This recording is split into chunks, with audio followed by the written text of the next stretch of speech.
There are documents that should never have been found. Papers that reveal truths so disturbing they were hidden not by accident, but by deliberate design. This is the account of one such document, a ledger that remained concealed for nearly a century within the walls of a crumbling mansion in the heart of Mississippi. When it finally came to light in 1952, it exposed a system so meticulously planned and executed that it challenged everything we thought we knew about the period immediately following abolition. The pages contained not just numbers.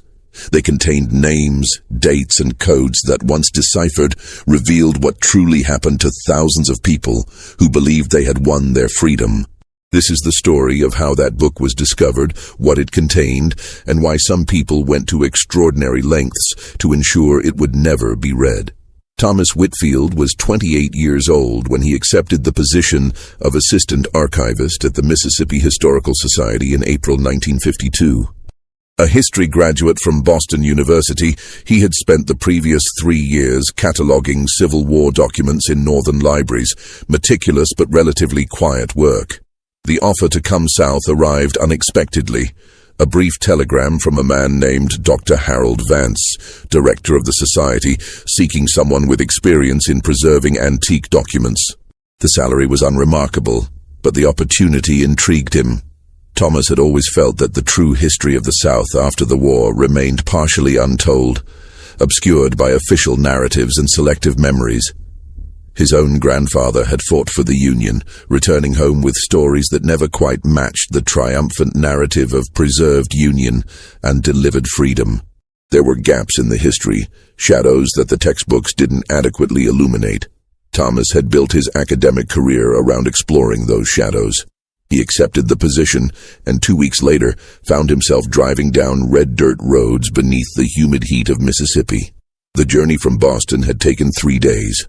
He drove through Virginia, where battlefields had been turned into memorial parks with neat markers and preserved cannons. Through North Carolina, where spring was giving way to early summer. Through South Carolina, where Charleston's elegant decay spoke of a world that had collapsed less than a century before. Mississippi was different. The weight of history felt heavier here, more present. Small towns with faded storefronts lined the highways. Cotton fields stretched to the horizon, the plants still low in late April. Not yet the white-crowned expanse they would become by August. Black men and women worked those fields, bent under the sun in postures that seemed unchanged from daguerreotypes Thomas had catalogued, images from before the war. He drove past plantation homes, some restored to antebellum glory, others crumbling into picturesque ruins. He passed churches, their white steeples rising against blue skies. He passed small graveyards where Confederate monuments stood taller than the surrounding headstones, as if the dead soldiers demanded to be remembered above all others. Jackson, when he finally reached it, was a city caught between past and present. The state capitol building dominated the skyline, its dome gleaming in the afternoon sun. But surrounding it were neighborhoods that looked tired, worn, still rebuilding from wars both military and economic. The city had been burned during the conflict, and in some ways, Thomas thought, it still bore the scars. He found his apartment first, a modest second-floor unit in a building near downtown, with high ceilings and windows that didn't quite close properly. The landlady, Mrs. Pritchard, was a widow in her 60s who informed him that she didn't allow liquor, loud music, or overnight guests of questionable character. She looked at his Boston accent with suspicion, but accepted his first month's rent with practiced efficiency. The Historical Society occupied a modest brick building on a side street, unassuming and easy to miss. Thomas arrived on a Monday morning, his car packed with the few belongings he'd brought south. The air was already thick with humidity even at 8 o'clock, promising a hot day ahead. Dr. Harold Vance met him at the door. He was a man in his early 60s, graying hair combed back from a high forehead, gold-rimmed spectacles perched on a narrow nose. He wore a suit despite the heat, though the jacket was draped over a chair rather than worn. There was something bird-like about him, sharp eyes that missed nothing, quick, precise movements, a posture that suggested both alertness and years spent hunched over documents. "Mr. Whitfield, welcome," Vance said, shaking his hand. His grip was firm, his palm dry despite the heat. "I trust your journey was uneventful." "Long but manageable," Thomas replied. "Your telegram mentioned an unusual collection." Vance's expression shifted, becoming more guarded. "Come to my office, I'll explain." They walked through the building's main floor, a public room with display cases showing artifacts from Mississippi's history, Choctaw pottery, Confederate uniforms, agricultural implements, a cotton gin blade polished to a shine. The displays were professionally done but sparsely attended. An elderly couple examined a case of Civil War letters. A mother with 2 young children hurried past toward the exit. Vance's office was on the second floor, a cramped room filled with books and papers. Stacks of folders covered every surface. A fan in the corner pushed hot air around without cooling anything. Through the window, Thomas could see the street below, quiet in the morning heat. "We have a situation," Vance began, settling into his chair with a sigh. 3 weeks ago, we received a donation of documents from an estate in Sunflower County. The owner, Evelyn Garrett, died in February. She was 91 years old, the last of her family line. No children, no surviving siblings or cousins. Her will specified that all historical family papers should come to us. He pulled out a folder and extracted several pages. The family was prominent before the war.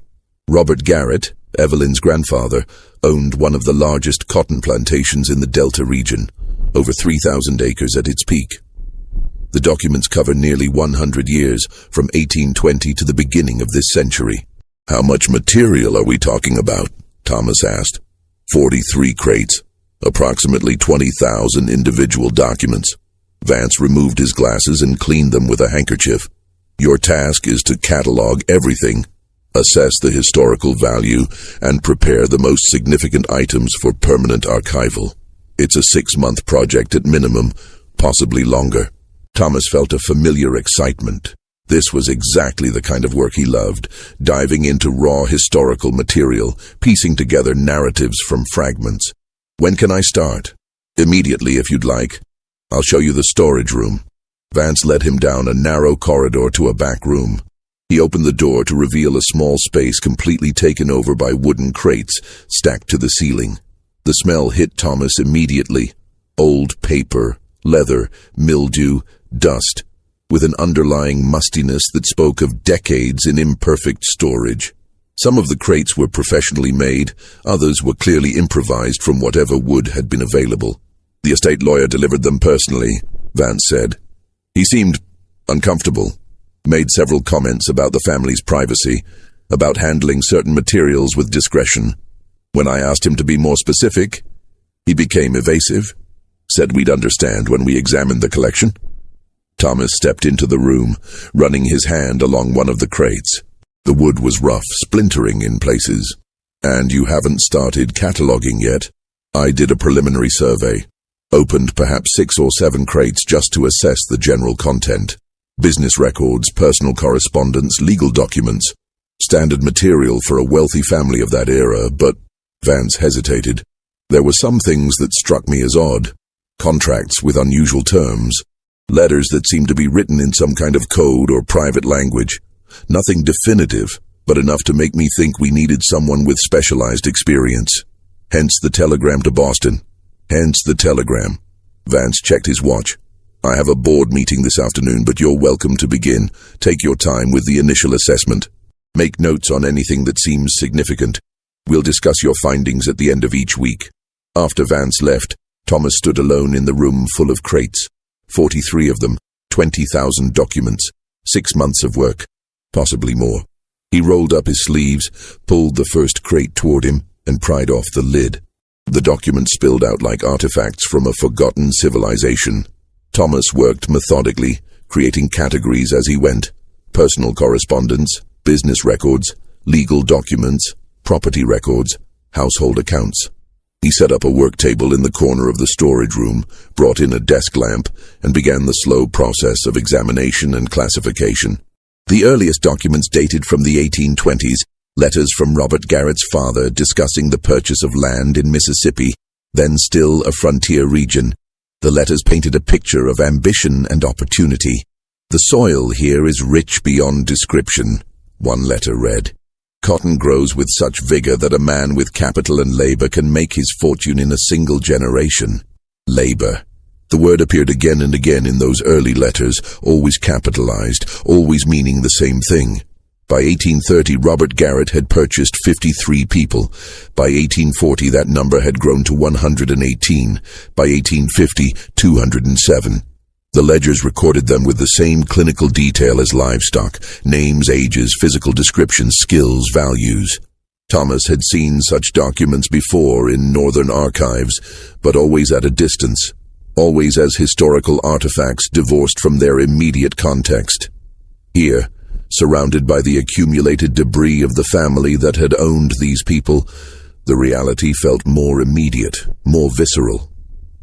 He found letters from 1852 discussing the purchase of a woman named Catherine and her 3 children.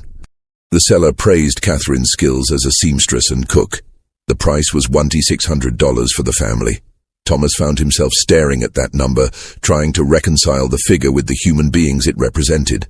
The documents from the 1850s showed the plantation at its peak. Detailed harvest records revealed cotton production increasing year by year. Account books showed expenditures on tools, buildings, livestock, and, most chillingly, rewards for returned runaways.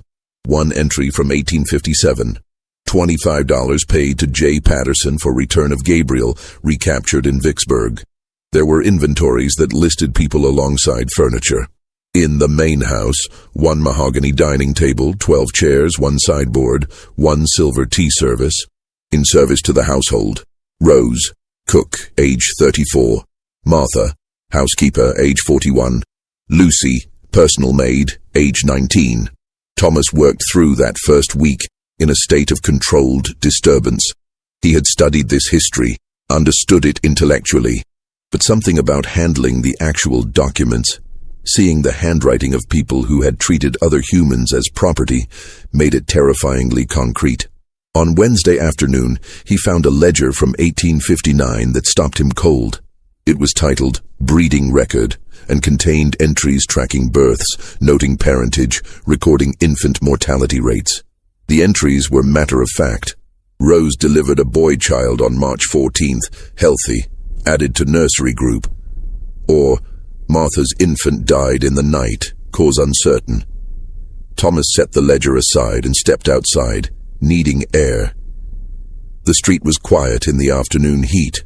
A few cars passed. A woman walked by with a basket of groceries, the mundane present existing alongside this documented horror from the past. He went back inside. There was more to catalogue. The documents from the Civil War years told a story of growing anxiety. Letters from 1861 were optimistic, confident in quick Southern victory. By 1862, the tone had shifted to concern about military setbacks and economic pressure. By 1863, there was real fear. A letter from Robert Garrett to his brother, dated May 1863. "The Lincoln forces grow bolder by the day. We hear reports of plantations abandoned as the Federals advance. Some of our people have disappeared, run off toward the Union lines, seeking false promises of freedom. I have increased security and discipline to prevent further losses." Another letter from January 1864. "The situation grows desperate. Half our able-bodied hands have fled. The remaining are increasingly defiant. I fear what will come if the federal troops reach this far. Not just defeat, but complete social upheaval. The natural order that has sustained us is under attack." Thomas noted the language. Natural order. As if the enslavement of human beings was ordained by nature itself. The documents from 1865 were sparse. A brief letter from April. "It is finished. Lee has surrendered. All that we built, all that we were, is gone. I do not know how we will continue." But continue they did, and the documents from the months after the war showed how. It was late Friday afternoon of his third week when Thomas made the discovery that would change everything. He had developed a rhythm by then. Each morning he arrived at 8, catalogued until noon, took a brief lunch at a diner down the street, returned to work until 6 or 7 in the evening. He had processed roughly half the collection, 21 crates, approximately 10,000 documents. The scope of the material was becoming clear. This was not just a family archive, but a comprehensive record of a plantation economy from its founding through its decline. The crate he opened that Friday was marked simply Office Main Desk, 1860-1875. It contained mainly business ledgers, thick books with leather covers where transactions were recorded in meticulous copperplate handwriting. Thomas had seen dozens of such ledgers already.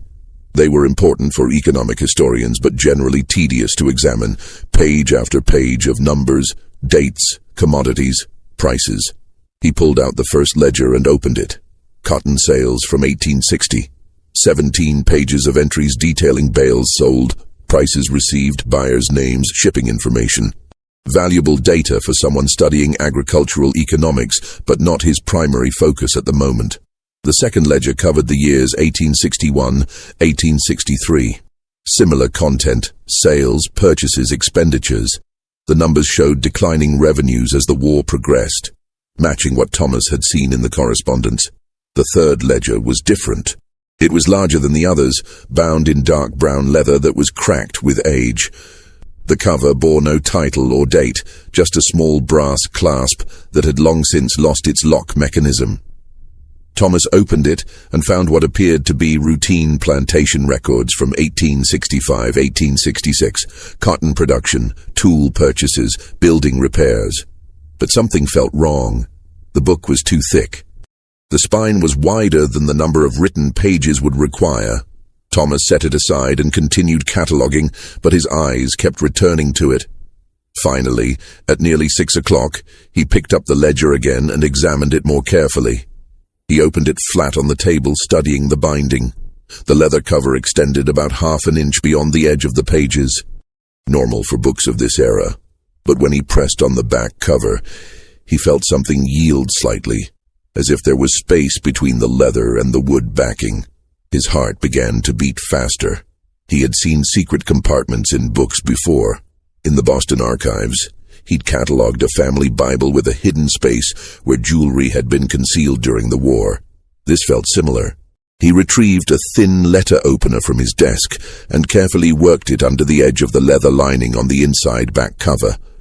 The glue had weakened with age. Slowly, carefully, he separated the leather from the board beneath. And there it was. A cavity had been carved into the thick wooden backing of the cover, roughly 6 inches by 9 inches and perhaps half an inch deep. Inside that cavity lay another book. Thomas lifted it out with trembling hands. It was much thinner than the ledger that had concealed it, perhaps 50 pages at most. The cover was smooth black leather, unmarked by any title or decoration. The pages were of higher quality paper than most documents he'd examined, a creamy ivory stock that had aged well. He opened it. The first page contained only a title written in elegant black ink. Book of Special Arrangements, 1865-1873. And below, in smaller letters, Confidential, Members Only. Thomas felt his mouth go dry. He turned the page. What he saw made him forget about the time, forget about his dinner, forget about everything except the document in front of him. The pages were ruled into columns, each entry recorded with the same meticulous care as the plantation ledgers. But these columns contained information Thomas had never seen in any historical document. Entry after entry, hundreds of them. The first page began. The entries continued, page after page. Thomas flipped through the book quickly, seeing the dates progress through the years. 1865, 1866, 1867. Continuing all the way to 1873. Hundreds of names, hundreds of people. The codes repeated: RC7, RC9, DP12, DP15, CT3, CT5, and others. The notes varied but used consistent terminology: transferred, assigned, extended, applicable, strict supervision, program. Thomas realized immediately what he was looking at. The dates began right after April 1865, right after Lee's surrender, right after the war ended, right after abolition. These were records of people who should have been free. But the codes, the monetary values, the notes about programs and assignments, this was documentation of something else. Something that had been hidden in this book's secret compartment for nearly 90 years. Thomas checked his watch. It was past 7. The building was empty except for him. He should leave, go home, think about this carefully. But he couldn't put the book down. He photographed each page with the Society's camera working by lamplight, his hands shaking slightly as he advanced the film. When he finished photographing the last page, an entry from December 1873, it was past 9 o'clock. Thomas carefully returned the book to its hiding place, sealed the leather lining back down as well as he could, and placed the larger ledger back in its crate. He gathered the film and his notes and left the building, locking the door behind him. The street was quiet, a few cars passing under streetlights. The night air was warm and thick, carrying the scent of honeysuckle from somewhere nearby. Thomas drove to his apartment, his mind racing. He didn't understand yet what the codes meant, what programs referred to, why monetary values were attached to people who were supposed to be free. But he understood enough to know this was significant. This was evidence of something that had been deliberately concealed. In his apartment, he spread out his notes on the small dining table and began to organize what he knew. 1. The book was hidden, suggesting its contents were secret, possibly illegal. The dates began immediately after Abolition 3. The entries recorded people with codes, values, and placement information. 4. The term members only suggested an organized group. 5. The careful record-keeping implied a systematic operation. Thomas worked late into the night, categorizing the codes, noting patterns, making lists of the repeated terms. He fell asleep at the table, his head on his arms, surrounded by photographs of pages that documented something the original keepers had never intended to be revealed. Thomas woke Saturday morning with a stiff neck and a sense of urgent purpose. He spent the weekend in his apartment, analyzing the photographs. He created spreadsheets, old accounting paper he'd bought at a stationery store, tracking every entry in the hidden ledger. By Sunday evening, clear patterns had emerged. The codes, RC series, RC1 through RC15. These appeared most frequently, accounting for roughly 40% of all entries. The number following RC seemed to indicate work type or assignment location. DP series, DP10 through DP20. These appeared in about 30% of entries, often accompanied by notes about transfers or previous issues. CT series, CT1 through CT10. These appeared in about 20% of entries and were almost always associated with younger individuals. Notes often mentioned minors or apprenticeship. Other codes appeared less frequently, FS, TR, SR, each with their own numbering system. The values. Monetary amounts ranged from $180 to $800, with most entries between $350 and $550. Thomas noticed that certain codes correlated with higher values. DP codes averaged $475. RC codes averaged $420. CT codes averaged $310. The amounts were substantial for 1865. For comparison, Thomas knew that farm laborers at the time might earn $15, $20 per month. These weren't wages. They were too large, too irregular. They looked more like... Thomas didn't want to complete that thought, but the evidence was inescapable. They looked like purchase prices. The notes. Certain phrases appeared repeatedly. Transferred to name program appeared 147 times. Extended contract appeared 98 times. Family applicable appeared 73 times. Strict supervision appeared 54 times. Apprenticeship term appeared 67 times. Previous discipline issues appeared 41 times. Reassignment required pen appeared 29 times. Thomas created a timeline. The entries began in May 1865 and peaked in the summer months of 1865 and 1866. After that, the frequency declined, but continued steadily through 1873, then stopped abruptly. He made lists of the names mentioned in the transferred to notes. Harrison, mentioned 31 times. Peterson, mentioned 28 times. Douglas, mentioned 24 times. Warren, mentioned 19 times. Finch, mentioned 17 times. Others mentioned less frequently. These weren't first names. They were surnames, people, or perhaps places where individuals were being transferred. By the time Thomas returned to the Historical Society on Monday morning, he had formed a working hypothesis. But he needed more evidence. He needed to find documents that would explain the codes, identify the names, and reveal what system this ledger was documenting. He returned to the crates with new purpose. Thomas spent Monday morning methodically searching through the remaining uncatalogued crates, looking for anything that might connect to the secret ledger. He found routine business documents, personal correspondence, household accounts. Nothing unusual. Then, in a crate marked Legal Documents Various, he found them. They were contracts. Dozens of them, perhaps hundreds, tied together in bundles with faded ribbon. The paper was official-looking, pre-printed forms with blank spaces filled in by hand. Thomas untied the first bundle and began to read. The contracts were titled Agreement for Labor Services and dated from 1865 through the early 1870s. Each one followed the same basic format. This agreement made this date day of month 1865 between landowner name, hereafter known as the employer, and worker name, hereafter known as the employee, establishes the following terms. The employee agrees to provide faithful labor services to the employer for a period of term years, beginning on the date of this agreement. The employee shall 1. Work exclusively for the employer in such capacity as the employer designates. 2. Reside on the employer's property for the duration of this agreement. 3. Not leave the property without written permission from the employer. 4. Follow all reasonable instructions and submit to reasonable discipline. 5. Work such hours as are customary for the type of labor assigned. 6.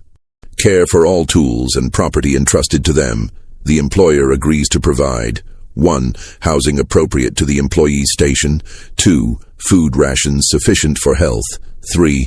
Basic medical care when necessary. 4. Wages of amount per month. The following additional conditions apply. Wages shall be paid at the end of each year, not monthly.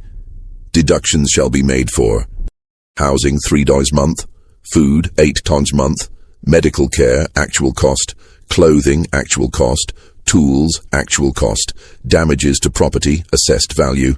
If the employee leaves before the term expires, all wages are forfeit, and the employee shall be liable for damages equal to the remaining value of the contract.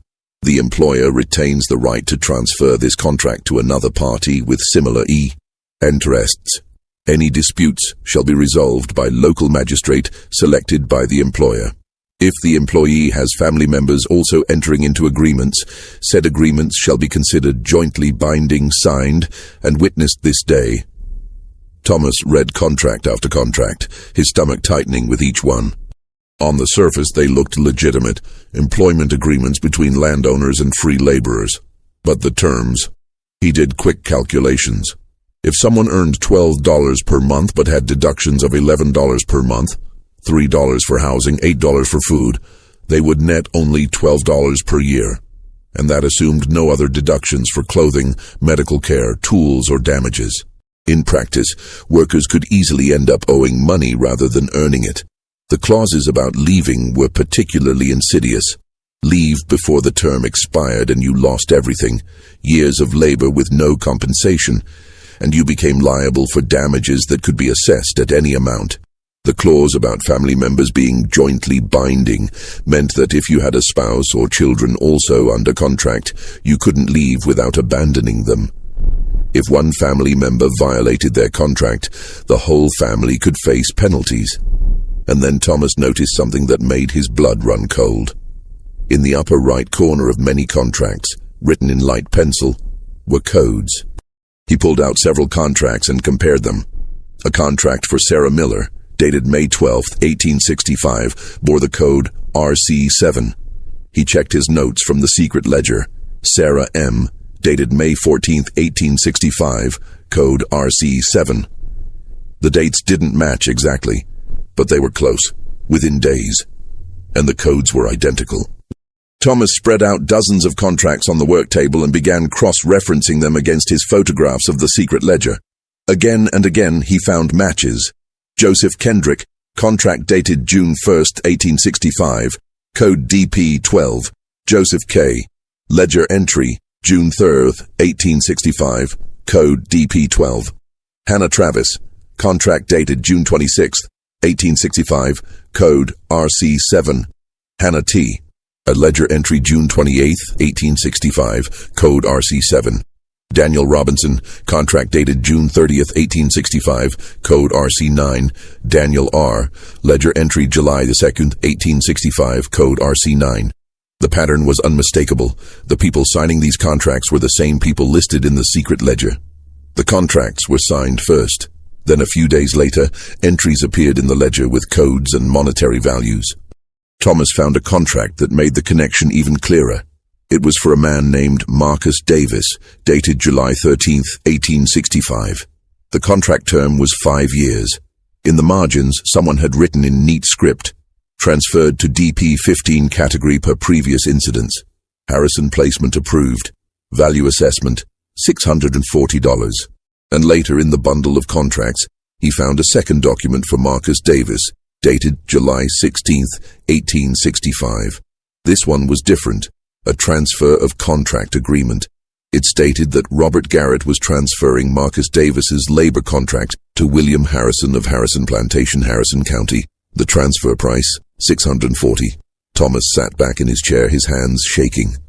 This wasn't just exploitative labor contracts. This was a system for buying and selling human beings under the cover of legal employment agreements. The contracts were designed to trap people in perpetual debt. And then those contracts, those people, were being traded among plantation owners like property.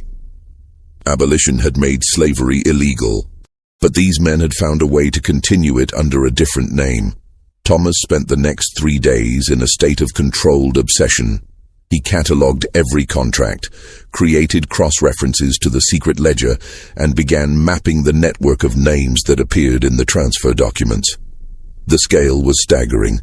He found contracts for over 600 people, all dating from 1865 to 1873. Not all of them appeared in the secret ledger. The hidden book seemed to record only certain categories of transactions, but the contracts showed the breadth of the system, and the names of other plantation owners appeared again and again. Harrison, Peterson, Douglas, Warren, Finch, Montgomery, Stevens, Crawford. Each appeared in transfer agreements, sometimes as sellers, sometimes as buyers, always as participants in what Thomas had begun thinking of as the network. Then he found the letter that confirmed his suspicions. It was in a bundle of correspondence from 1865, addressed to Robert Garrett from someone named William Harrison. The letter was dated July 12, 1865, just weeks after the war ended. It read, "My dear Robert, I trust this finds you and your family well in these uncertain times. As discussed at our gathering last month, I write to confirm the arrangements we established. The collapse of our previous labor system presents both crisis and opportunity. We find ourselves with land and capital but no reliable workforce. The former people, now technically free, find themselves with freedom but no property, no education, no means of support. Both parties need each other, but the relationship must be properly structured to ensure stability and productivity. The framework we discussed addresses this situation. The standardized contracts establish clear terms of employment while preventing the chaos of free movement. The evaluation system ensures workers are properly matched to appropriate locations and supervisors. The transfer mechanism allows flexibility in workforce allocation while maintaining control. I enclose the contract templates we agreed upon, along with the coding system for confidential record keeping. Please note the categories: RC, residential continuous. Workers from your own previous holdings, continuing in place DP, disciplinary placement. Workers requiring firm supervision, transferred from other locations, CT, contracted training. Younger workers in apprenticeship arrangements, FS, family separation. Individual workers with family ties requiring management TR, temporary reassignment. Short-term transfers for specific projects, SR, special restriction. Workers with particular issues requiring oversight. The coding allows us to maintain private records of transactions and evaluations without drawing unwanted attention to our arrangements. Official paperwork shows only legal employment contracts. Our private ledgers track the more detailed information necessary for effective management. I have spoken with Peterson, Douglas, Warren, and Finch. All are in agreement and eager to participate. I propose we formalize our cooperation with regular meetings to coordinate our efforts and share information about troublesome workers or successful practices. Our first gathering will be held at my estate on the 15th of next month. I hope you will attend. Discretion is paramount.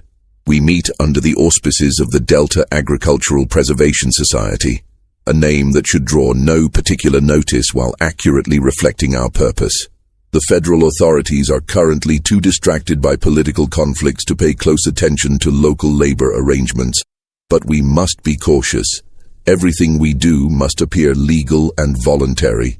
The contracts serve that purpose. Our private records remain private. I look forward to our continued cooperation in preserving the agricultural prosperity that built this region. Yours in mutual interest, William Harrison. Thomas read the letter 3 times, his horror growing with each reading. This wasn't opportunistic exploitation by isolated landowners. This was organized conspiracy, planned and executed deliberately. He searched through more correspondence and found additional letters between members of what Harrison had called the Delta Agricultural Preservation Society. The letters discussed logistics, how to word contracts to maximize control while maintaining legal appearance, how to deal with workers who refused to sign, how to handle federal agents who asked questions, how to share information about troublesome individuals who needed to be blacklisted or transferred to more isolated locations. One letter from Robert Peterson to Robert Garrett, dated September 1865, was particularly revealing. I have found the system works best when implemented immediately, before the former people have time to organize alternatives. Sign them quickly, lock them into multi-year terms, ensure the deductions leave them with no means to leave. The key is the family connections. A man might risk his own freedom, but rarely if it means abandoning his wife and children. For those who resist, there are means. The local magistrates understand our position. The sheriff's office cooperates in retrieving contract violators. I have found that a few public examples of contract enforcement discourage others from attempting to leave. The DP categories work well. Transfer troublemakers to isolated locations under stricter supervision. My experience suggests that 6 months of DP-15 conditions make most workers considerably more compliant when returned to standard assignments. Thomas felt nauseated. These weren't businessmen making difficult decisions in hard times. These were men systematically engineering a system to enslave people by other means. He found more evidence, a membership list for the Delta Agricultural Preservation Society, listing 23 plantation owners from 5 counties in Mississippi. Minutes from their meetings discussing labor management strategies. Financial records showing membership dues and contributions to a shared fund used for problem resolution, which seemed to mean bribing local officials and hiring men to retrieve runaway contract workers. The system they had created was comprehensive. 1. Recruitment phase. Approach newly freed people immediately. Offer employment contracts with terms that sounded reasonable. 2. Entrapment phase. Ensure contract terms made it impossible to leave. Debt accumulation, family binding, legal penalties. Control phase. Strict supervision, limited movement, harsh discipline for violations. 4. Transfer mechanism.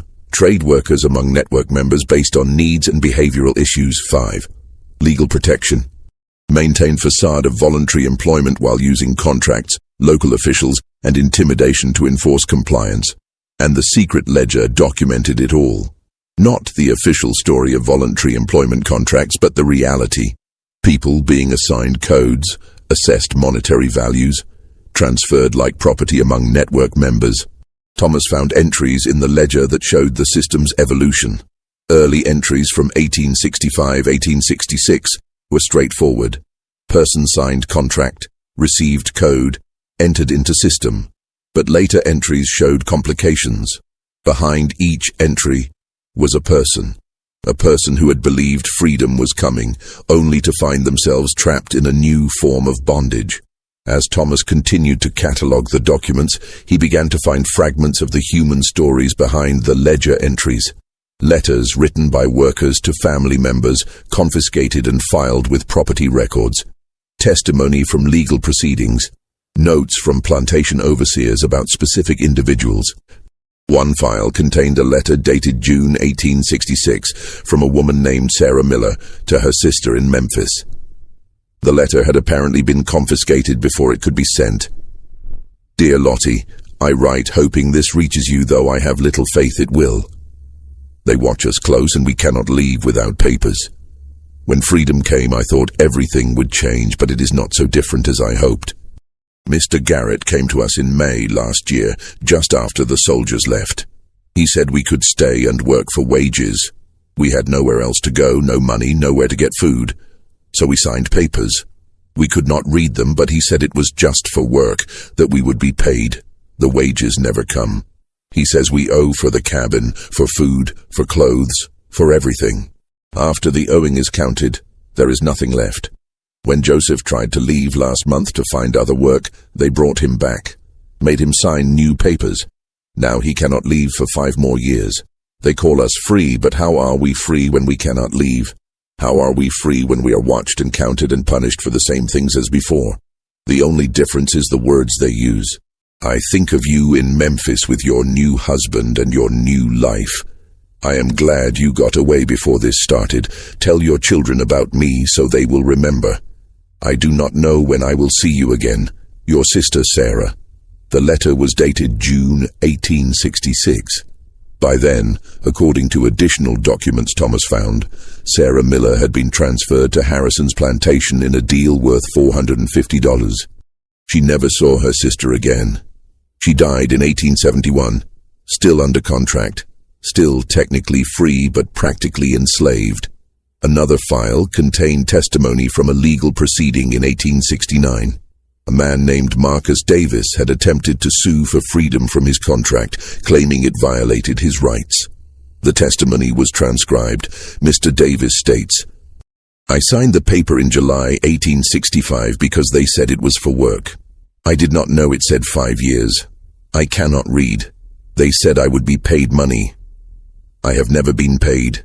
They say I owe for everything. They moved me to another place without asking. They say if I leave they will put me in jail. This is not freedom. This is the same as before with different words." Mr. Harrison's attorney states, "Mr. Davis freely entered into a legal contract for employment. The terms are clearly stated in the document. If Mr. Davis cannot read, that is his deficiency, not our responsibility. He has been provided housing, food, and medical care as stipulated. His labor compensates for these provisions. The contract is legally binding and must be honored. Any attempt to leave constitutes breach of contract and theft of services rendered. Magistrate ruling. The contract appears legally sound. Mr. Davis entered into it voluntarily. The court finds no basis to void the agreement. Mr. Davis is ordered to fulfill his contractual obligations. Should he attempt to leave before the term expires, he shall be subject to penalties as specified in the contract terms." The previous discipline issues apparently meant he had tried to escape from Garrett's plantation before being transferred to Harrison's. After the 1869 court ruling, there were no more records of Marcus Davis. He simply disappeared from the documentation. File after file revealed similar stories. People who believed they were signing employment agreements only to find themselves trapped. People who tried to leave and were forcibly returned. People who complained to authorities and were transferred to more isolated locations. Families separated because one member violated contract terms. Thomas found a particularly heartbreaking series of documents involving a woman named Hannah Travis and her 3 children. Hannah had signed a contract with Garrett in June 1865. Her 3 children, ages 7, 9, and 12, were simultaneously signed into apprenticeship agreements that bound them to work until age 21. Hannah's contract was for 5 years. When it expired in 1870, she asked to leave with her children. But the children's apprenticeships had years remaining. The plantation management informed her she could leave if she chose, but her children would stay to fulfill their agreements. Hannah stayed. Thomas found a note in a plantation overseer's daily log from July 1870. Hannah Travis informed she is free to go. She refuses to leave without children. Re-signed to new 5-year contract. Effective control maintained through family binding. Hannah Travis appeared in the secret ledger 3 times. The system had been designed to exploit exactly this kind of situation. Use family connections as leverage. Trap people not just through debt, but through love. Thomas began creating a separate file of these personal stories. He felt he owed it to these people, whose names had been reduced to codes, whose lives had been reduced to monetary values, whose suffering had been hidden in a secret ledger, to document their humanity, their resistance, their stories. But the work was taking an emotional toll. Thomas found himself lying awake at night, thinking about Sarah writing letters that were never sent, Marcus standing in a courtroom where justice was denied, Hannah choosing imprisonment over abandoning her children. These weren't abstract historical events. These were atrocities. And they had been carefully planned, systematically executed, meticulously documented by men who saw nothing wrong with what they were doing. As Thomas continued through the documents, he noticed that the network's methods evolved over time. The entries in the secret ledger showed increasing sophistication in the later years. In 1865-1866, the codes were relatively simple. RC for people from the plantation, DP for transfers, CT for minors. But by 1868, the ledger showed additional notation systems. Someone, probably Robert Garrett, had added columns tracking, number of contract renewals, total years under obligation, family members in system, disciplinary incidents, productivity assessments, risk level, rated 1 to 5. It was like a database before databases existed, a management system for human beings.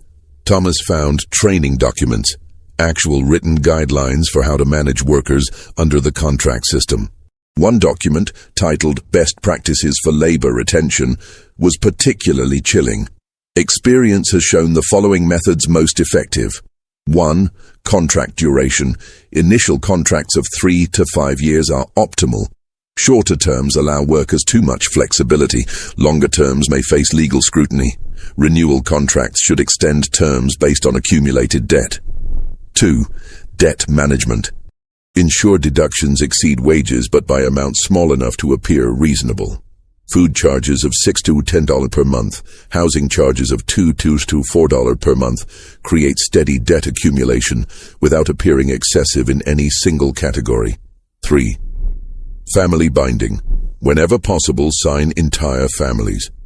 Separate child apprenticeships create powerful leverage. A worker who might risk personal consequences will rarely risk their family's welfare.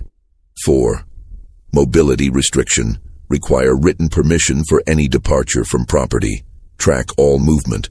Workers found off property without permission should face contract extensions as penalty. 5.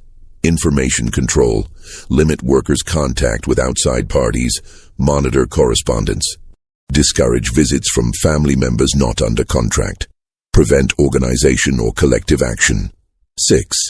Disciplinary measures. Swift response to rule violations maintains control.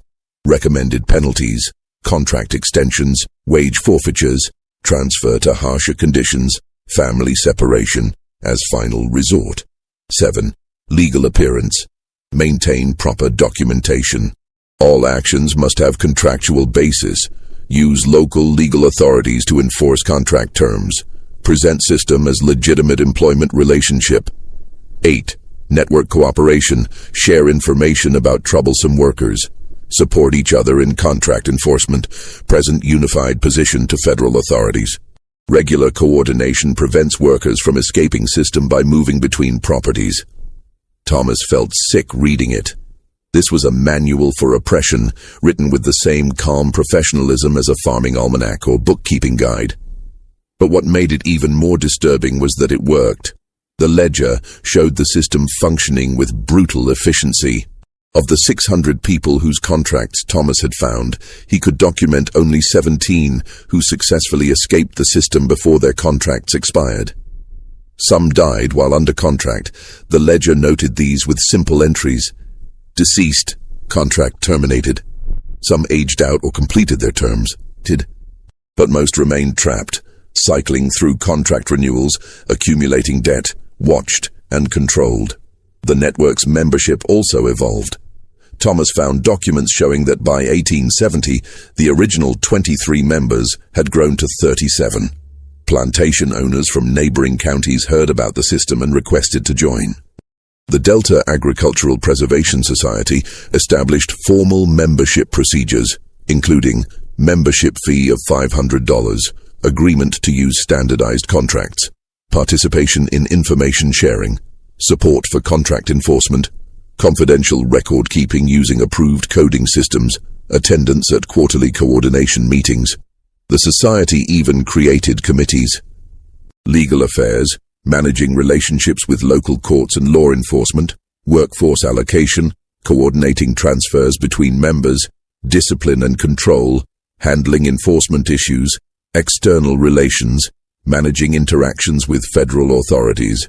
It was, Thomas realized, a sophisticated criminal enterprise masquerading as an agricultural business association. But by 1872, cracks were appearing.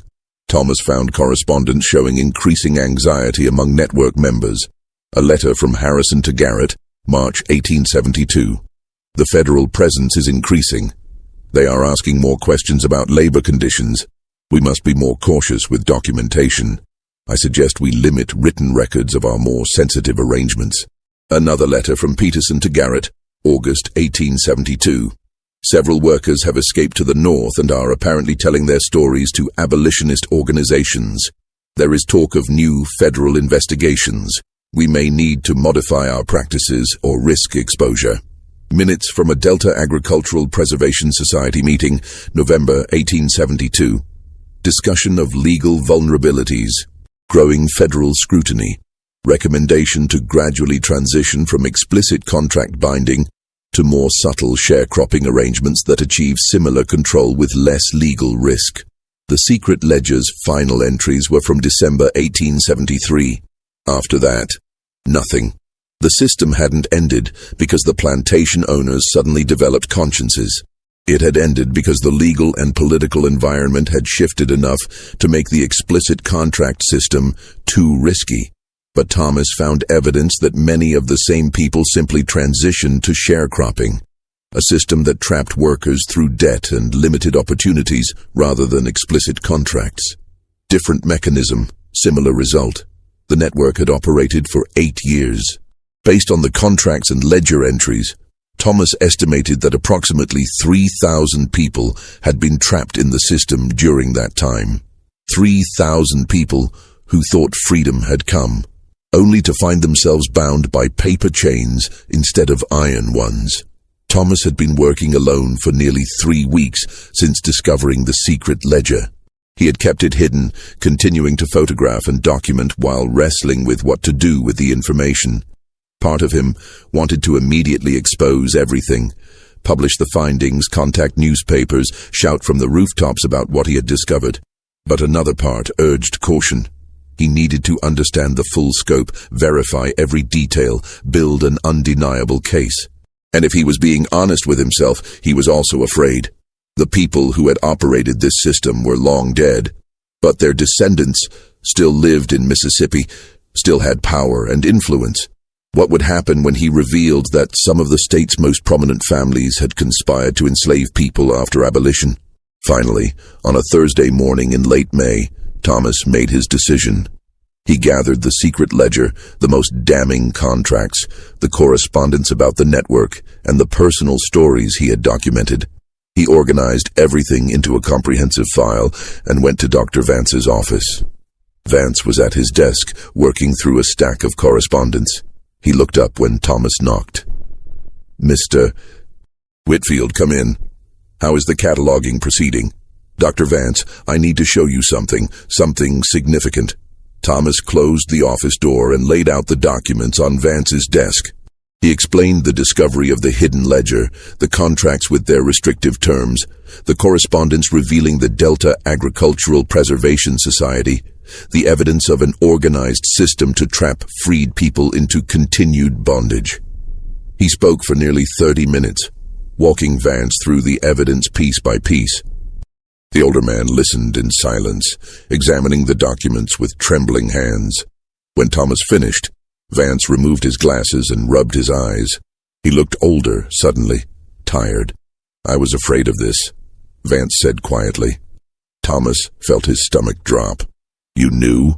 "Not specifically, not the details, but when the estate donation came, there were concerns."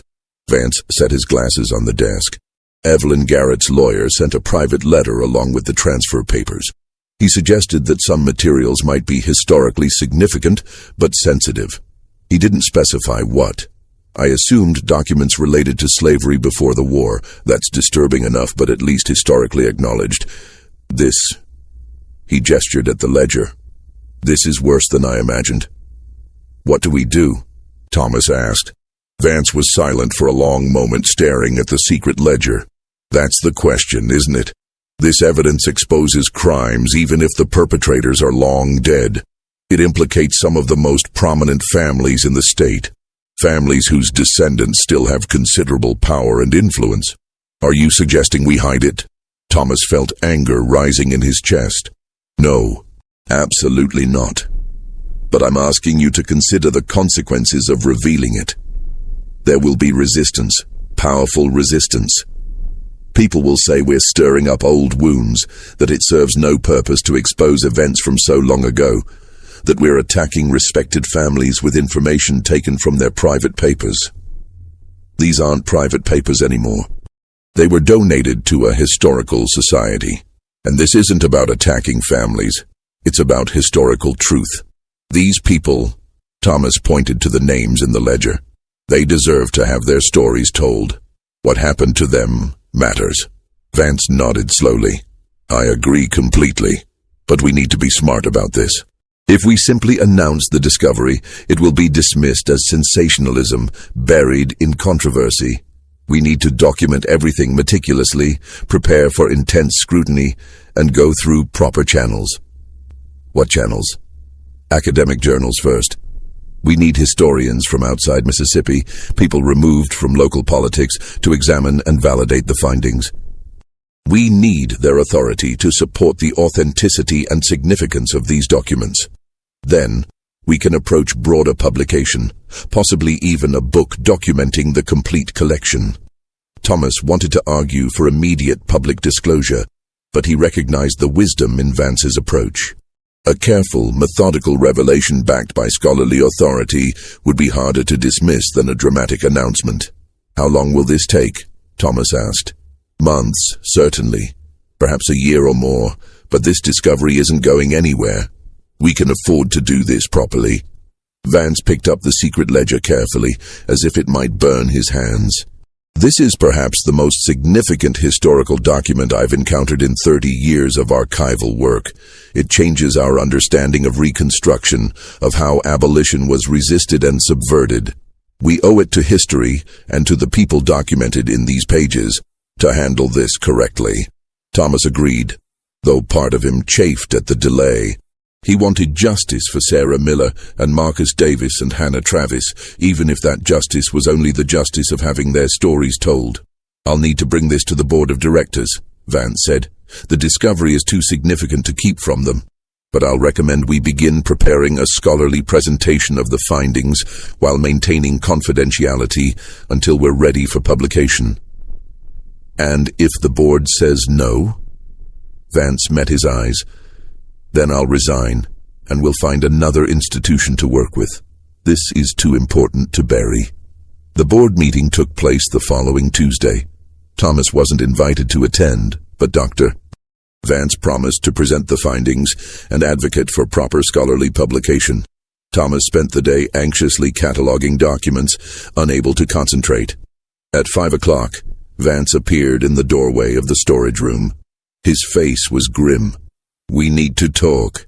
In Vance's office, the older man poured them both coffee from a thermos, though his hand shook slightly as he did so. "The board meeting did not go well," Vance began. "I presented the findings to all 7 board members. 3 of them were genuinely interested and supportive of publication, but the other 4, he paused. Their reaction was hostile. One member, Samuel Whitmore, became quite agitated.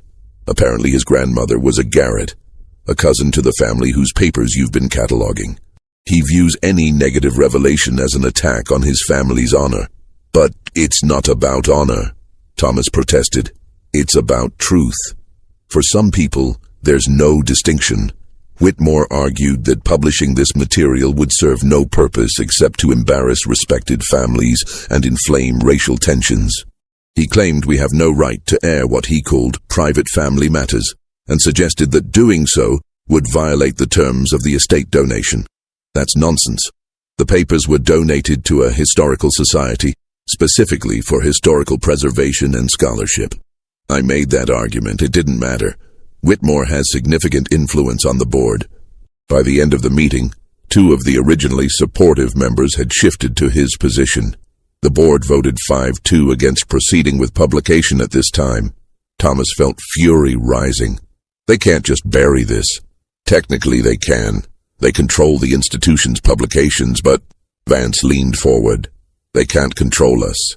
I told the board that I disagree with their decision, and that as director, I retain discretion over scholarly access to materials in our collection.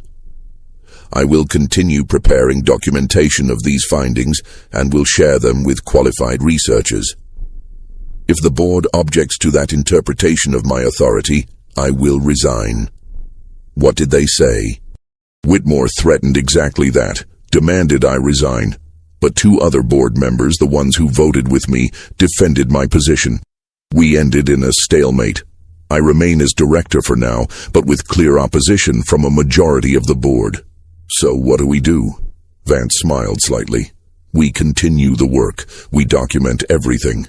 And we begin reaching out to historians and institutions outside Mississippi.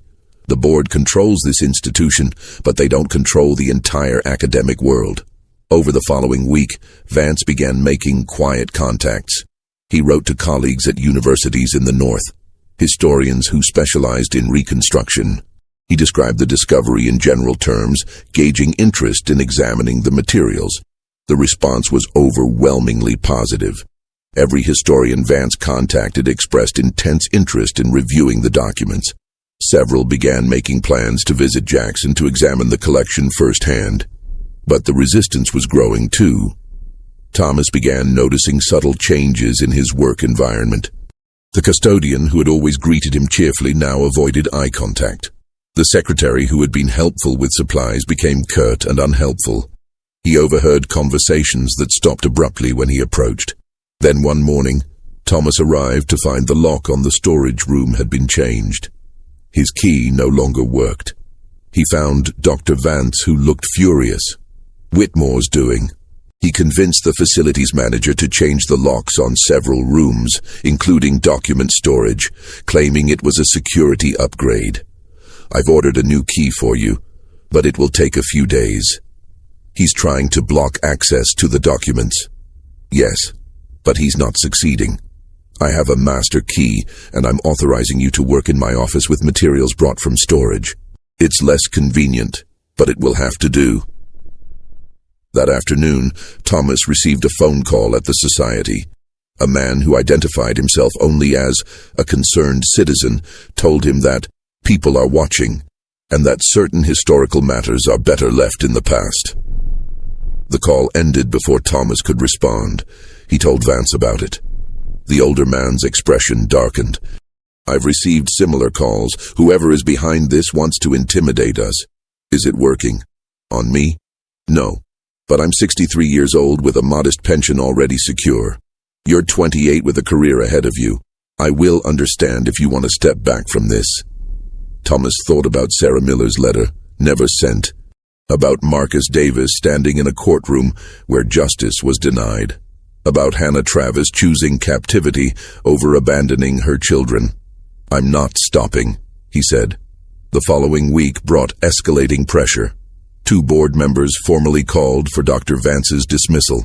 A local newspaper ran an article, carefully worded but clearly hostile, about controversial materials at the Historical Society and questions about whether sensational claims about respected historical families served legitimate scholarly purposes.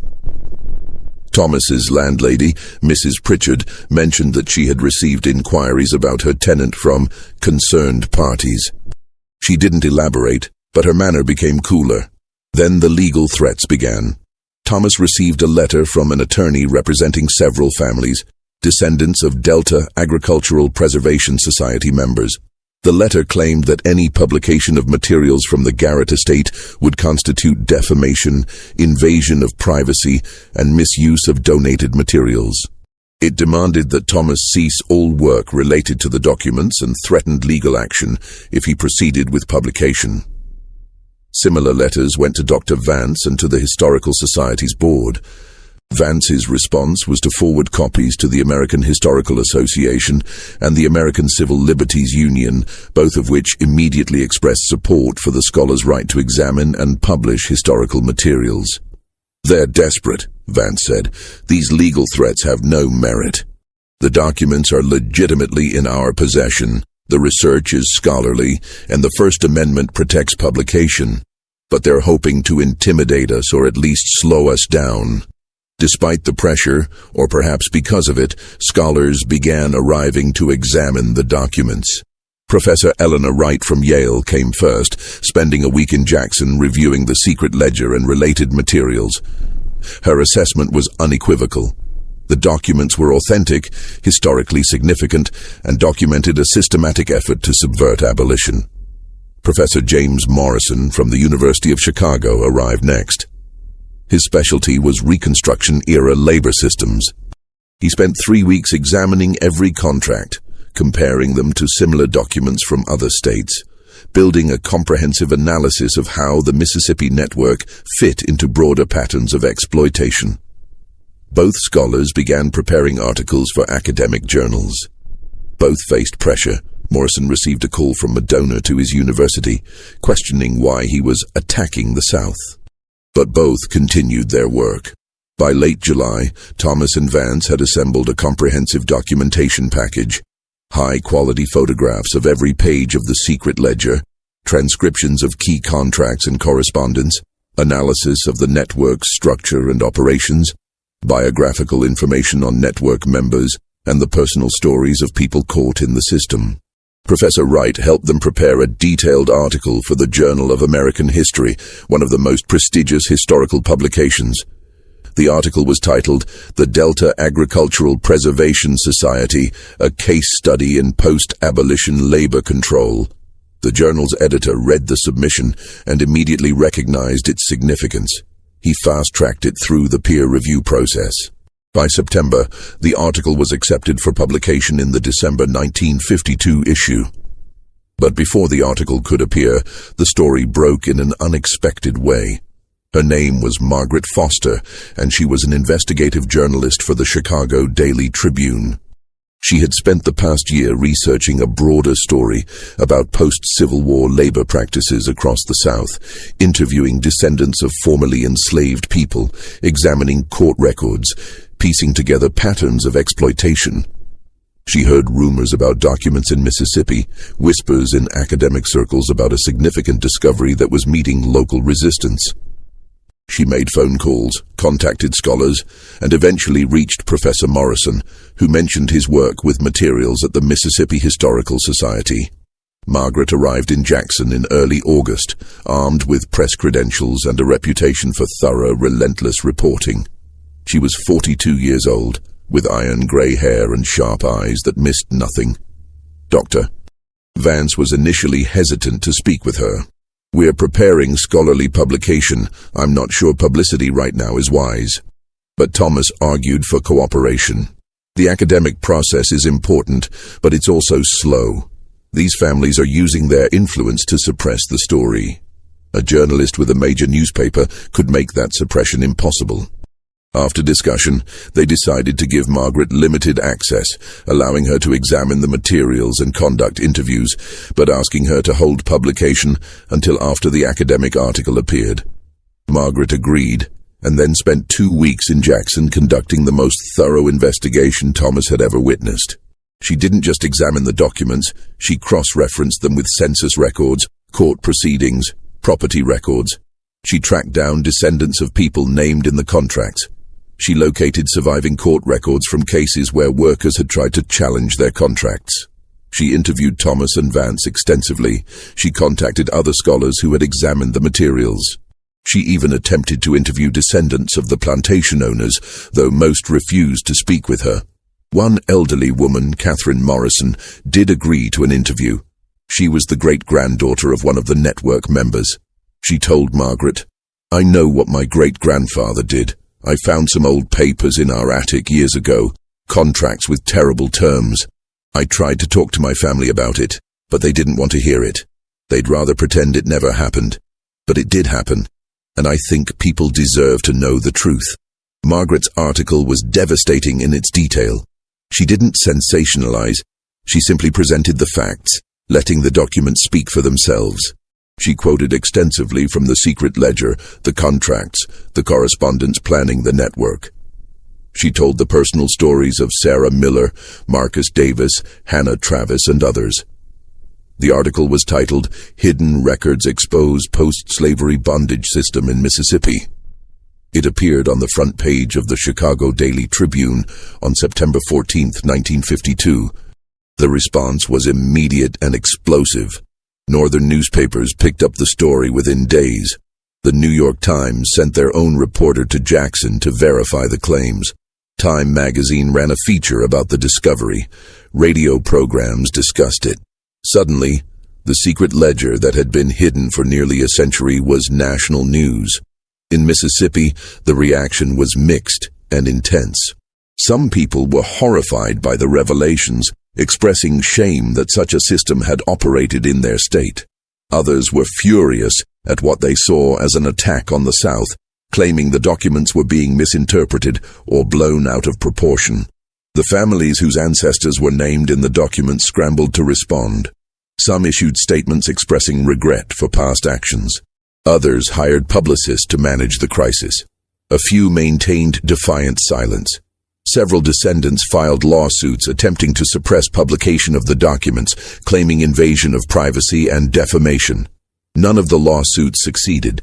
The documents were matter of public historical record, the research was legitimate scholarship, and truth was an absolute defense against defamation. But the legal battles continued through the fall, creating ongoing stress and uncertainty. The attention brought Thomas both validation and trouble. He was invited to speak at universities about the discovery. The American Historical Association honored his archival work. Graduate students began contacting him about research opportunities, but he also became a target. He received angry letters, some barely coherent in their rage. Someone painted slurs on his apartment building wall. His car's tires were slashed, twice. Once, leaving the Historical Society late at night, he found 3 men waiting in the parking lot. They didn't attack him, just stood there watching as he got in his car and drove away. But the message was clear.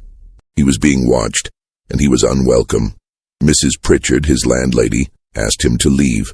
"I can't have this kind of trouble," she said. "People are talking. I have other tenants to think about." Thomas found another apartment, this one across town in a less comfortable neighborhood. He took to varying his route to work, checking over his shoulder, sleeping poorly. Dr. Vance fared no better. The board of directors, under pressure from donors and community members, voted 6-1 to terminate his employment. The official reason was differences in institutional direction and priorities. The real reason was the ledger. Vance took the dismissal with weary resignation. "I'm 63 years old. I was planning to retire in a few years anyway. But I'm angry that they think they can suppress historical truth to protect reputations." He filed a wrongful termination suit, which would drag through courts for the next year. Eventually, he would receive a settlement that paid his remaining salary, though without the pension increase he would have earned by retiring normally. Thomas faced his own employment crisis. The new director of the Historical Society, appointed by the board, made it clear that Thomas's position was no longer secure.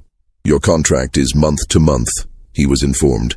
"Given the controversy surrounding your work, we think it's best if we part ways."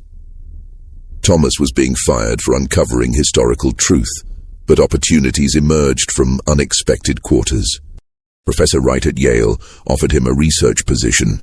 The University of Chicago expressed interest in hosting him as a visiting scholar. The NAACP Legal Defense Fund wanted his help documenting similar systems in other southern states.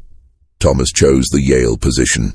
It would mean leaving Mississippi, leaving the documents he'd spent months cataloging, leaving the work unfinished.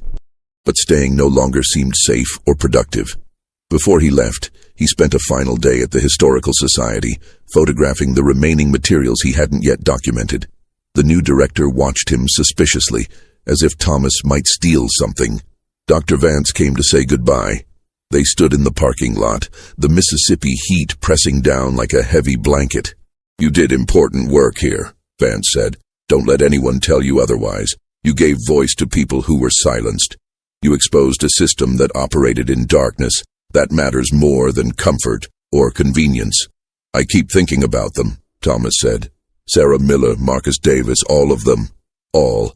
They lived through it, they suffered through it, and then they died without anyone knowing or caring what had been done to them. At least now people know. At least now their stories are told. That's the work of history," Vance replied.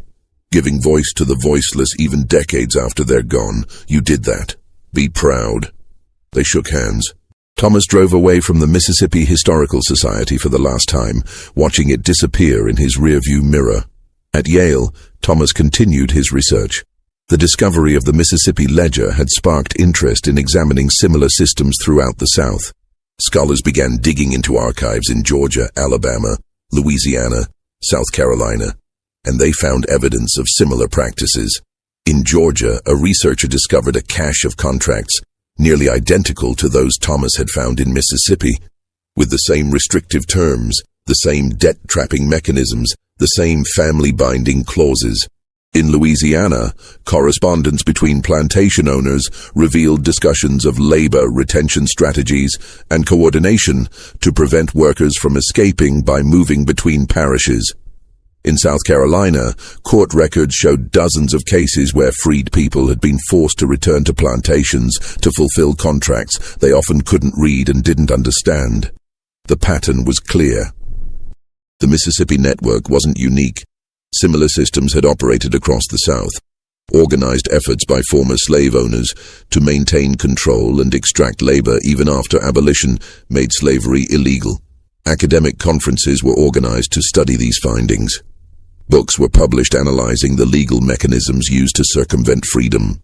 The period immediately following the Civil War came under renewed scrutiny, and a more complex, darker picture emerged than the one typically taught.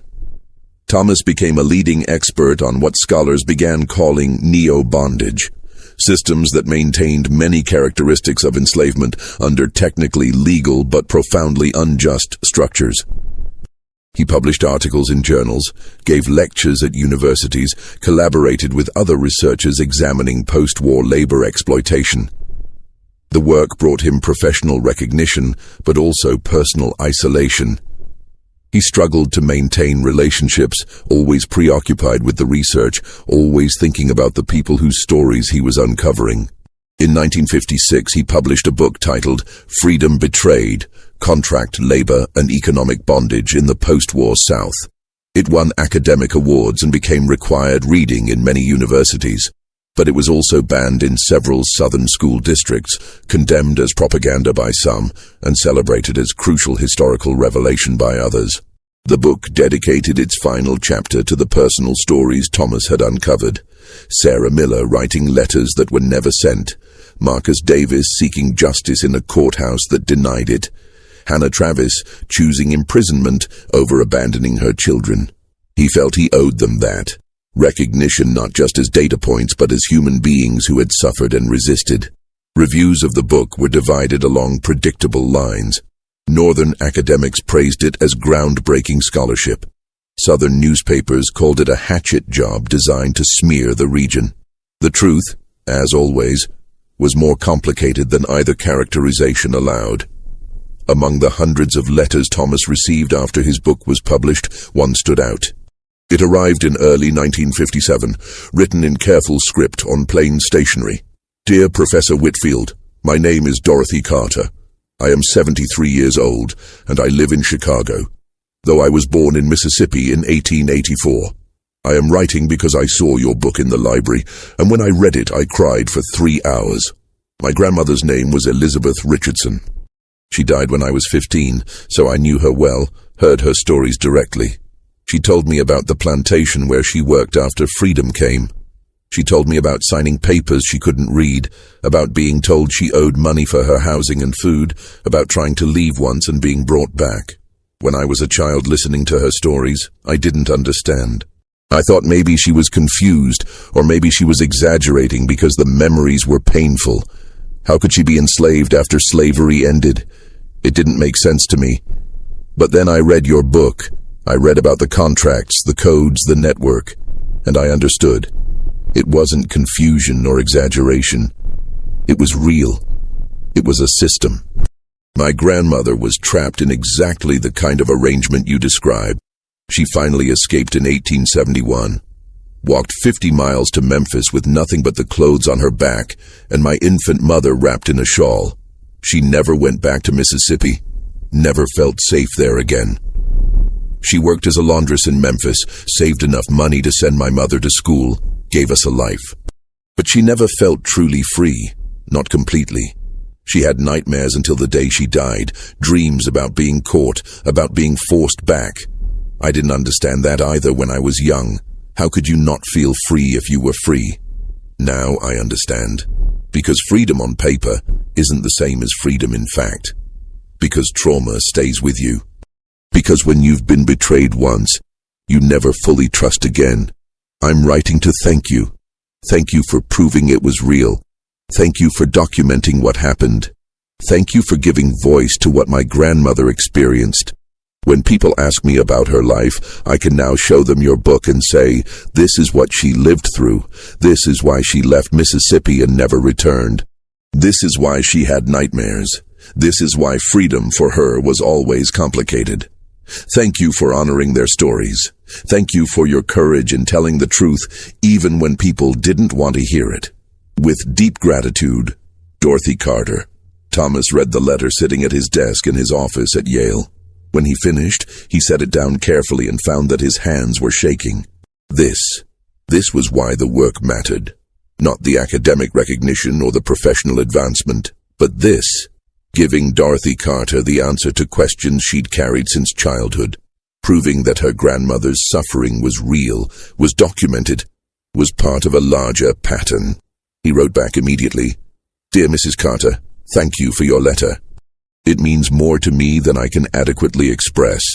Your grandmother's story, her courage in escaping, her strength in building a new life, her resilience in surviving trauma, deserves to be remembered. I'm honored that my work helped you understand her experience more fully. If you're willing, I would like to speak with you further about your grandmother's life. Not for publication without your permission, but for my own research. Every story matters. Every person who lived through this system deserves to be remembered as an individual, not just as data in a ledger. With respect and admiration, Thomas Whitfield. Dorothy Carter did agree to speak with him.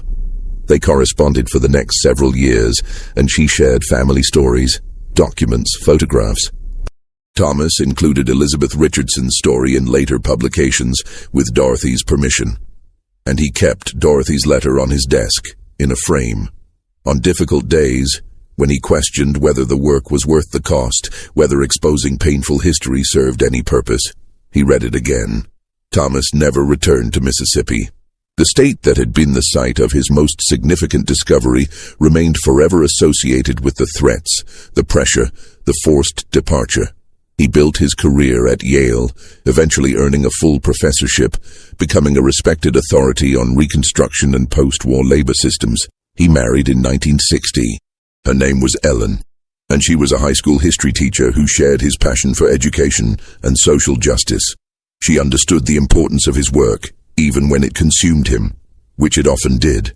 They had 2 children, a son and a daughter. Thomas tried to give them a normal childhood, though his work inevitably shaped their lives. They grew up in a house filled with books and documents, overhearing conversations about historical atrocities and ongoing injustices. His son once asked, when he was about 12 years old, "Dad, why do you study such sad things all the time?" Thomas thought carefully before answering, "Because these things happened. And if we don't study them, if we don't understand how injustice works, we can't recognize it when it happens again. The people I research, they suffered, and then they died, and for a long time no one remembered what happened to them. I think they deserve to be remembered. I think their stories matter." His son seemed to accept this answer. Years later, he would become a civil rights lawyer, carrying forward in his own way the commitment to justice that had driven his father's work. Dr. Harold Vance remained a friend and colleague until his death in 1967. They corresponded regularly, and Vance contributed to several of Thomas's publications. In his final letter, written just weeks before he passed away from heart failure, Vance reflected on the ledger's discovery. "I sometimes wonder what would have happened if that book had remained hidden in its secret compartment. If it had crumbled to dust without ever being found. Would it have mattered? Would the truth have been lost forever? But then I remember the letters we received from people like Dorothy Carter, the students who learned that history is more complex than simple narratives allow, the scholars who built on our work to uncover similar systems, the contribution to broader understanding of how oppression operates and adapts. You did important work, Thomas. Work that cost you considerably, but it mattered. It still matters, and it will continue to matter long after we're both gone. Thank you for having the courage to see it through." Thomas kept that letter until his own death in 1994. It reminded him, when doubt crept in, why the struggle had been necessary. The original secret ledger, the thin black book that Thomas had found hidden in a false compartment on that Friday afternoon in May 1952, eventually found a permanent home in the National Archives in Washington, D.C. The process of transferring it there was complicated. The Mississippi Historical Society initially resisted, claiming the ledger was part of their collection and should remain in Mississippi. But after legal challenges and pressure from national historical organizations, the society agreed to transfer the ledger to federal custody, where it could be preserved and made accessible to researchers nationwide. Today, it sits in a climate-controlled vault, available to scholars by appointment. The pages are protected but accessible, digitized so that researchers can examine high-resolution scans without handling the fragile original. It has become, in its way, famous, a primary source that changed historical understanding. It appears in documentaries about Reconstruction. It's featured in exhibitions about the struggle for freedom. Students write papers about it. Scholars still study it, finding new insights decades after its discovery. But beyond academic circles, the ledger's discovery had broader impacts. It contributed to growing awareness about how systems of oppression adapt rather than disappear, how legal frameworks can be manipulated to maintain injustice, how freedom requires not just abolition of explicit bondage, but also dismantling of structures that trap people through debt, limited opportunity, and unequal power. The families whose ancestors were documented in the ledger as owners faced different fates. Some acknowledged what had happened, expressing regret and contributing to historical education efforts. The Morrison family established a scholarship fund for descendants of people who had been trapped in contract labor systems. The Harrison family donated their plantation records to a university archive, asking scholars to study them fully and honestly. Others remained defensive. Some families tried for decades to have their names removed from historical accounts, though without success. A few maintained that their ancestors had done nothing wrong, that the contracts were legitimate business arrangements unfairly characterized as exploitation. The descendants of those whose names appeared in the ledger as the exploited had varied reactions. Many had no idea their ancestors were documented in the ledger until the story broke. For some, it provided context for family stories passed down through generations, stories about grandparents who worked on a plantation after freedom but couldn't leave, or great-grandparents who had some kind of trouble with contracts. For others, it was painful confirmation of traumas suspected but never proven. Several descendants worked with historians to trace their family members' experiences, piecing together lives from fragments of documentation. One descendant, a man named James Miller, who traced his ancestry back to Sarah Miller, spoke at a conference in 1985 about the ledger's meaning to him. For most of my life, I knew almost nothing about my great-great-grandmother except her name, and that she died young in Mississippi. My great-grandmother had very few stories about her mother, and the stories she did have were sad, vague.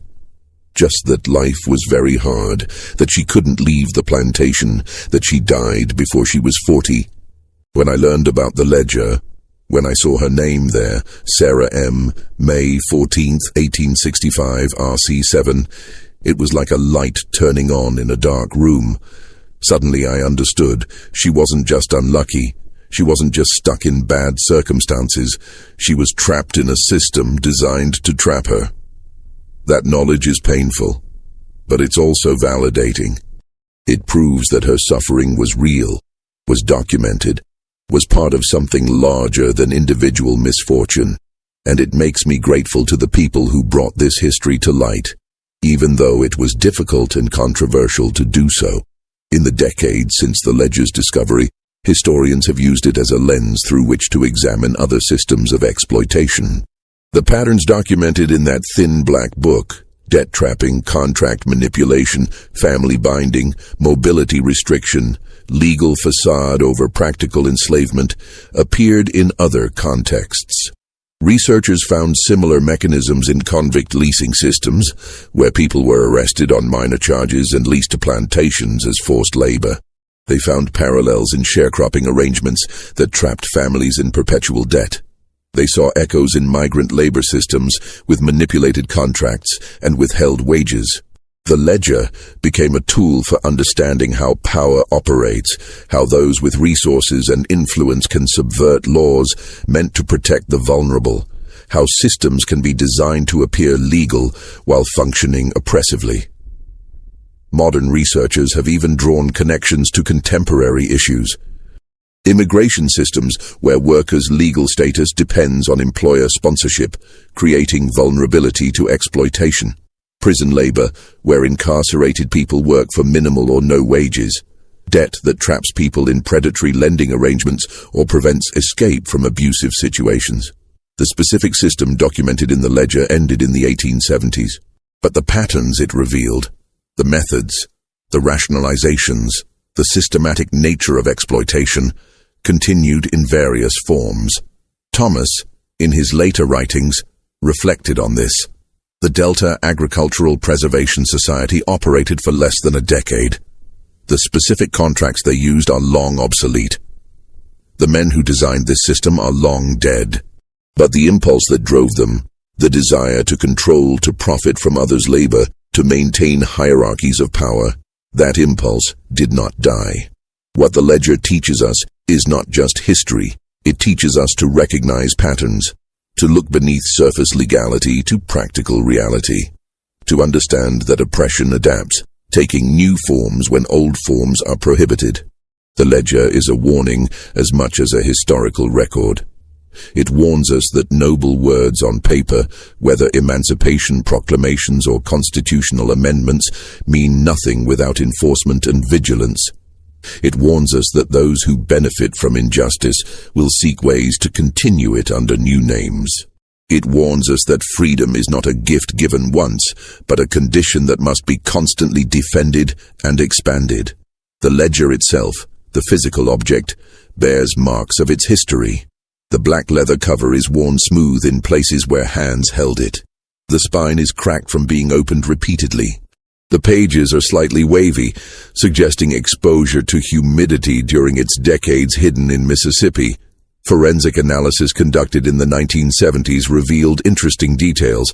The ink used throughout was consistent, suggesting a single writer, almost certainly Robert Garrett himself, made all the entries. The handwriting showed no signs of deterioration over the 8 years of entries, indicating Garrett maintained steady health during this period. The paper quality was high, better than typical business ledgers of the era. This suggested the ledger was created specifically for this purpose, not improvised from available materials. Someone, probably Garrett, had acquired fine paper and had it bound in plain black leather without identifying marks. The ledger was designed from the start to be secret. The false compartment in the larger ledger that hid the secret book was skillfully constructed. The wooden backing had been carefully hollowed out, lined with felt to prevent the hidden book from rattling, and sealed so that the modification was nearly undetectable. This wasn't hasty concealment, this was planned, deliberate hiding with the expectation that the ledger might need to remain hidden for a very long time. Conservation experts who examined the ledger noted that if it had remained in its hiding place much longer, it might have been destroyed. The humidity in Mississippi, the lack of air circulation in the sealed compartment, the acids in the leather and paper, all were slowly degrading the document. Another decade or two, and the ledger might have become illegible or disintegrated entirely. Thomas sometimes thought about this during his years at Yale, the contingency of it all. If he had catalogued the crates in a different order, he might have set that particular ledger aside and never returned to it. If he hadn't noticed the slight thickness of the spine, if he hadn't investigated further, if he had been less curious or more tired that particular Friday, the ledger might have remained hidden. The truth might have stayed buried. Sarah Miller and Marcus Davis and Hannah Travis and all the others would have remained names in documents that no one connected to a larger system. History, Thomas realized, was full of such contingencies. How many other secret ledgers remained hidden? How many other systems operated without leaving such clear documentation? How much of the past remained unknown because the evidence was successfully concealed or destroyed? The survival of this one ledger and its discovery was in some ways a matter of luck, but Thomas preferred to think of it as something else. A small victory for truth over concealment, for memory over forgetting, for the voices of the exploited over the desires of the exploiters to hide their actions. Thomas Whitfield died in February 1994 at age 70 from complications of pneumonia. He had remained professionally active until the end, still publishing, still lecturing, still mentoring graduate students, researching various aspects of exploitation and resistance. His funeral was attended by family, colleagues, former students, and several descendants of people whose names appeared in the ledger. Ellen read one of Dorothy Carter's letters during the service, the one thanking Thomas for proving her grandmother's suffering was real. Among Thomas's papers, his family found a journal entry from 1952, written shortly after he discovered the secret ledger. It read, "I don't know yet what I've found, not fully, but I know it's significant. I know it's evidence of something terrible, something that was deliberately hidden. Part of me wishes I hadn't found it, because now that I know, I can't unknow. Now that I've seen these names, these codes, I have a responsibility to them. Sarah M., Joseph K., Hannah T. They were real people. They lived and suffered and died, and someone reduced them to initials and codes and monetary values. Someone hid the record of what was done to them. I don't know if I'm the right person to bring this to light. I'm young, relatively inexperienced, probably naive about how difficult this will be, but I'm the person who found it, so I guess I'm the person who has to do something about it. I think history is a kind of resurrection. We can't bring these people back to life. We can't undo what was done to them, but we can remember them. We can tell their stories. We can refuse to let them be forgotten. That's what I'm going to do, whatever it costs. Ellen, reading this entry after Thomas's death, wept, because she knew what it had cost. The career disruption, the threats, the years of controversy and criticism, the toll of spending a lifetime immersed in documentation of human suffering. But she also knew what it had achieved. The truth revealed, the stories told, the contribution to historical understanding, the impact on people like Dorothy Carter, who finally had answers to questions they'd carried for years. At the memorial service held at Yale, Professor Eleanor Wright, now elderly herself, one of the first scholars who had examined the ledger in 1952, spoke about Thomas's legacy. Thomas Whitfield changed how we understand Reconstruction.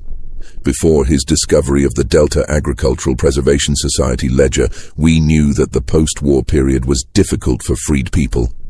We knew there was exploitation, but Thomas showed us the systematic nature of it, the organization, the deliberate design.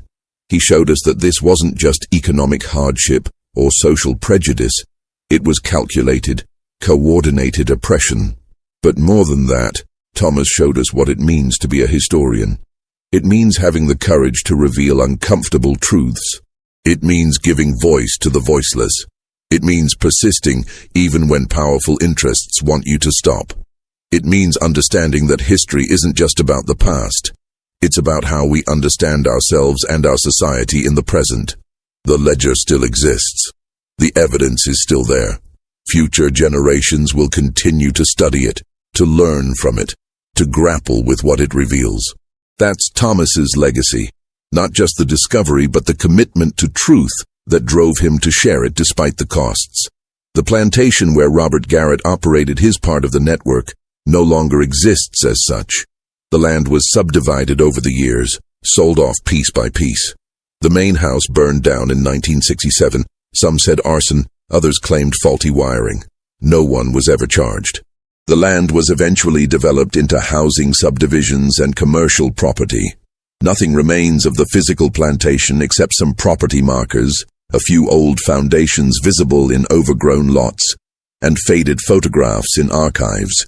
The world that the ledger documented has vanished, but the ledger remains. It sits in its climate-controlled vault in Washington, D.C., though a small black book that contains multitudes. 50 pages documenting 8 years during which thousands of people were trapped in a system designed to circumvent their freedom. Researchers still request access to it. Students still write papers about it. It appears in textbooks and documentaries. It exists now in digital form, accessible to anyone with an internet connection. The codes have all been deciphered, the names identified, the system exposed in exhaustive detail. Yet in some ways, it remains mysterious. The human stories behind each entry, what Sarah Miller thought when she signed her contract, what Marcus Davis felt standing in that courthouse, what Hannah Travis told herself to endure year after year. Those internal experiences are lost to history. The ledger documents actions and outcomes, but not feelings and thoughts. We know what happened to these people. We don't fully know what it was like to be them. And that gap between historical documentation and lived experience is perhaps the ledger's final lesson. We can study the past, we can excavate its evidence, we can reveal its secrets, but we can never fully reclaim what was lost. We can only remember and learn and commit ourselves to ensuring that such systems never operate again. The families whose ancestors were exploited under this system have scattered across the country over generations. Many don't know their connection to those names in the ledger. Some do know and have done their own research, tracing family lines back to Mississippi plantations, piecing together stories from fragments. The families whose ancestors operated the system also live on, mostly unaware of or uncomfortable with their historical connection. A few have engaged seriously with this history, acknowledging it and working to address its ongoing impacts. The system itself, the Delta Agricultural Preservation Society, the network of plantation owners, the coded ledgers and restrictive contracts, all of that ended in the 1870s. But its echoes persist in structures and patterns that evolved from it. Sharecropping, convict leasing, debt peonage, mass incarceration, each with its own specific mechanisms, each part of a longer history of finding ways to control and exploit those with less power. The ledger bears witness to one chapter in that history. It proves that abolition on paper didn't mean abolition in practice. It documents how systems adapt, how oppression takes new forms, how freedom must be not just declared, but actively defended. And it reminds us that truth, even truth that is buried and hidden, can be revealed. That documents kept secret for decades can come to light. That voices silenced in their lifetimes can speak to us across the years if we're willing to listen. The ledger exists. It waits in its vault for the next researcher, the next generation of students, the next person trying to understand how injustice works and how it must be opposed. It has survived, against odds, despite efforts to conceal it. And in surviving, it has ensured that the people it documents are not forgotten. Sarah M., Joseph K., Hannah T., Marcus D., Elizabeth R. All the names, all the codes, all the stories, they remain. Not just as entries in a hidden ledger finally brought to light, but as human beings whose experiences, whose suffering, whose resistance to a system designed to trap them. All of that becomes part of our collective memory when we choose to remember rather than forget. That choice, to remember, to face difficult truths, to learn from history rather than bury it, that's what Thomas Whitfield fought for. That's what the ledger, in its continued existence, demands of us. The past is never truly past. It shapes the present in ways we often don't recognize. Documents like the ledger help us see those connections, understand those patterns, and hopefully build something better. The work continues.